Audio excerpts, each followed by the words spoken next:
Welcome to another video. ये इस सिलसिला की चौथी और आखिरी वीडियो है जो मैं आपके सामने लेकर आया हूँ। उसके बाद हम कुछ और नए टॉपिक्स पर बात करेंगे। इसमें भी मैं आपके सामने एक ऑडियो पेश करूँगा जो कि मेरे लिए बड़ी हौसला अफजा थी। आप भी उसे सुनिए और बरकत पाइए और उसके बाद हम उस पर बात करते हैं।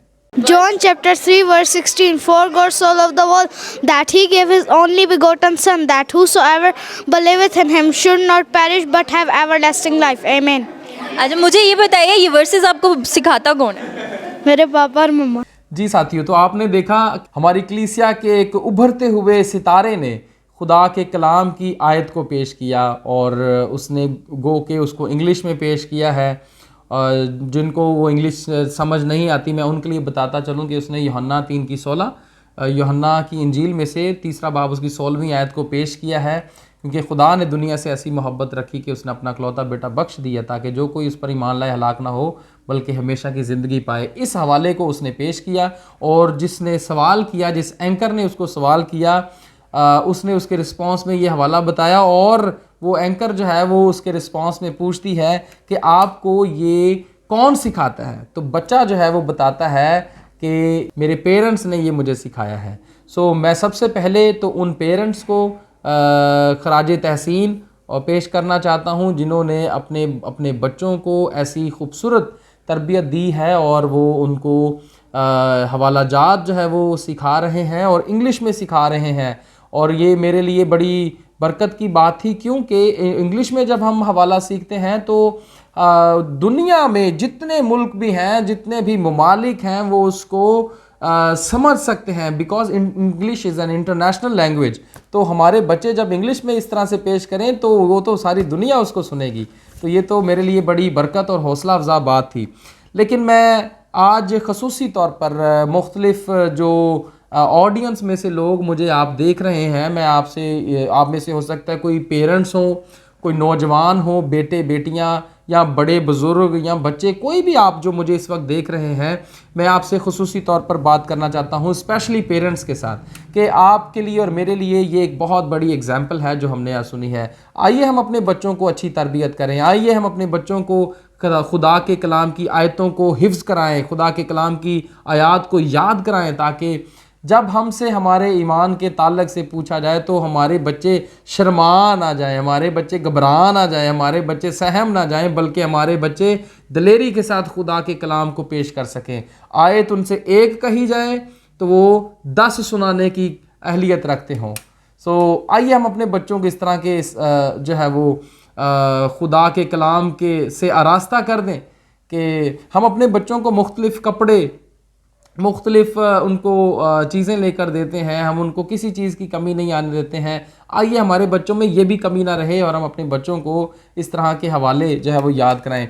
ये बच्चा कई बड़ों से अच्छा था जिसने खुदा के कलाम को इतनी खूबसूरती से पेश किया है, और हम में से कई बड़े होते हैं जो कभी इस तरह से पेश नहीं कर पाते। हम अपने उसी जोन में रह जाते हैं, हम सहमे से रह जाते हैं, कंफ्यूज रह जाते हैं। लेकिन इस बच्चे ने जो दिलेरी दिखाई है, मैं अपनी इस कलीसिया के जवान से खुश हुआ हूँ। एक आपको मैं ख़ास बात आप सब के लिए पेश करना चाहता हूँ। इसे आपने अपने जहनों में इस तरह से लॉक कर लेना है, इस तरह से याद रखना है कि कभी भूलें ही ना आप। और वो बात यह है कि जब हमसे सवाल पूछा जाता है ना, जब स्पेशली गैर अक़वाम की तरफ से या कहीं भी इंटरनेशनल या नेशनल या लोकल प्लेटफॉर्म्स पे हम जब बात करें तो हम रेफरेंस के साथ करें, क्योंकि जब हम रेफरेंस के साथ बात करते हैं उसके दो फ़ायदे हैं। एक बात तो ये कि ये समझ आ जाता है कि ये जो बात है ये किसी ना किसी, इसकी कोई बुनियाद है, इसकी कोई फाउंडेशन है। और दूसरी बात यह है कि जब हम अपनी उस फाउंडेशन को पेश करते हैं, यानी कि कलाम बाइबल मुकद्दस को हम पेश करते हैं, रेफरेंस के साथ पेश करते हैं, तो एक तो वो ऑथेंटिक हो जाती है बात, और दूसरी बात वो ये है कि लोगों को मुफ्त में कलाम सुनने को मिल जाता है। कैसी बड़ी बात है। सो रेफरेंस देकर बात करें। जब आपसे इंटरव्यू में बात हो, गिव एन रेफरेंस दें और फिर बात करें, ताकि लोग बरकत पाएँ, लोग कलाम को जो नहीं, जिन्होंने आज तक सुना है, वो उसको सुन सकें। तो कभी भी बगैर रेफरेंस के बात ना करें। बगैर रेफरेंस के बात करना कोई बुरी बात नहीं है, लेकिन मेरा क्योंकि मकसद ये है कि हम लोगों को खुदा के कलाम को सुना सकें, उसका प्रचार कर सकें, तो उसके लिए जब रेफरेंस दिया जाएगा, जैसे इस बच्चे ने यूहन्ना 3:16 को पढ़ दिया, इस तरह हम भी जब दें तो रेफरेंस के साथ बात करें।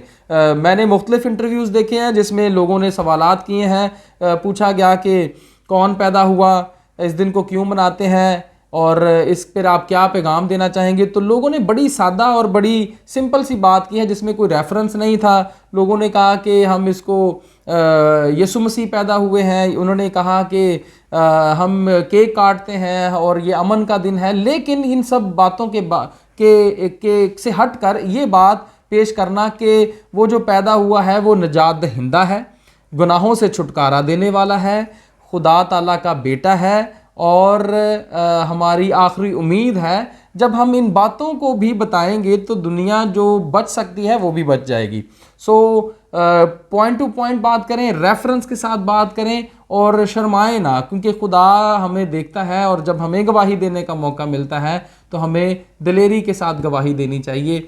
गो कि हमें अपने लफ्ज़ों को बड़ी सोच समझ कर इस्तेमाल करना है, तोल कर बोलना है, ताकि जो ऑथेंटिकली हम बात कर सकें।